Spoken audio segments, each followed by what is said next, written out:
जैसा मोती ओस का ऐसी तेरी आवे, गरीबदास कर बंदगी भाई भौर न ऐसा दाव, ऐसा दाव, ऐसा मौका, ऐसा चांस मनुष्य शरीर और फिर ये तत्व ज्ञान, और अब भी तुम पीछे रहोगे।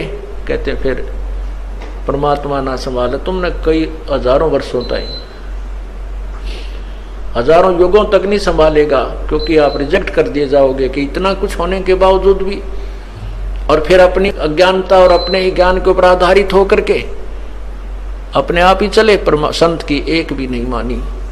क्यों कुछ दिनों के बाद परमात्मा इतना सुख दे देता है, यूं सोचा है बस मौज माजरी है और ऐसे ही होना था। नहीं, यही भूल समाप्त कर देना कि प्रभु के चरणों में आने के बाद जो आपने पुण्यदान किया है, ये हो सकता है आपका इस जीवन भी चल सके और एक दो जीवन और भी चल सकता है, इतना पुण्य हो जाता आपका। लेकिन जिस दिन से आप संत से विमुख हो जाते हैं उसी दिन आपका फुल स्टॉप हो जाता है। आप जो परमात्मा की मर्यादा को भंग कर देते हो, अपने मनमुखी शुरू हो जाते हो, उसी दिन से आपकी भक्ति पर फुल स्टॉप लग जाता है आगे की। जब तक आप पुनः उपदेश प्राप्त नहीं कर लेते, उपदेश प्राप्त कर लेने मात्र से भी नाम नहीं जुड़ जाता। परमात्मा कहते हैं इन बातों क्या पाइए कर सतगुर नजर निहाल, राजी कर सतगुर रूठे नू। ठीक है, कोई भक्त है पहले लगा हुआ है, फिर उसने बीच में बकवाद कर दी, दोबारा भी चौथा भी नाम ले जाता है। जब तक इस दास हृदय से उसको उपदेश नहीं देता तब तक उसका पुनर्नाम सब नहीं जुड़ पाएगा। ये मेरे बस की बात नहीं, ये परमात्मा की ही प्रेरणा अंदर से होती है।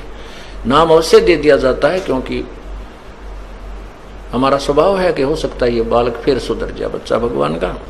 तो इसलिए कहते हैं राजी कर सतगुरु रूठे नु, यानी अपने सतगुरु, मान ले आपसे गलती हो जाती है, सतगुरु क्यों रुष्ट होते हैं?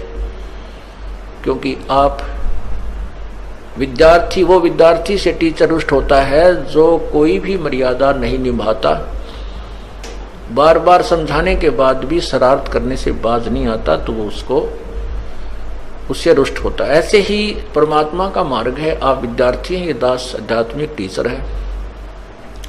आपके हित के लिए आपको समझाया बुझाया जाता है, गलती करते हो आपको धमकाया भी जाता है, आपके भविष्य को मद्देनजर रखते हुए। निदास का कोई लेन देन नहीं। अब जो बच्चे परमात्मा से विमुख हो गए, नाम ले रखा था, गलतियों पर गलतियां की, हमने उनको धमका दिया, उनका नाम काट दिया गया यहाँ से, इस विद्यालय से, तो वो बाहर चले जाते हैं अपने दूसरे क्षेत्र में या दूसरे संत के पास, या जैसी पूजाएं जिसको पहले करते थे वो करने लग जाते हैं। और वो कहते हैं हमारे ताज भी ठाठ हो रहे हैं, हमने तो उनको छोड़ दिया, उस नाम को भी, संस्था को भी छोड़ दिया, और कहते हैं अब हमें कोई हानि नहीं हो रही है।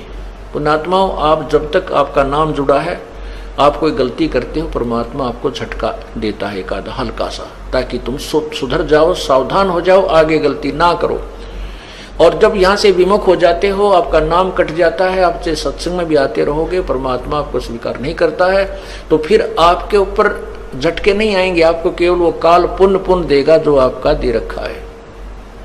जैसे विद्यार्थी, जो बच्चा स्कूल में आता है, गलती करता है, टीचर उसको पीटता भी है, एक आधा थप्पड़ भी मार दे, खुड़कावट धमकाता भी है, और जब वो बच्चा स्कूल छोड़कर चला जाता है, फिर चाहे वो गधे पर बैठ कर बारी लेता रहे, कहीं घूमता रहो, कहीं खेलो, वो टीचर उसको कुछ नहीं कहेगा, उसके साथ से निकल जाएगा। वो कितनी शरारत कर रहा हो, वो नहीं, टीचर नहीं बोलेगा उससे, क्योंकि अब उसका विद्यार्थी नहीं रहा।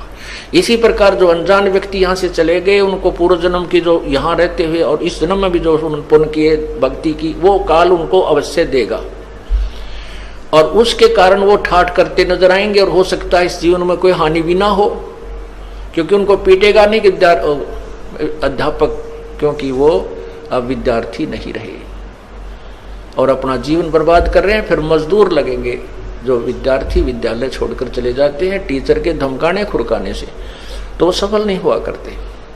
तो इसी प्रकार हमने उस परमात्मा की भक्ति करनी है। बोलो सतगुरुदेव की जय।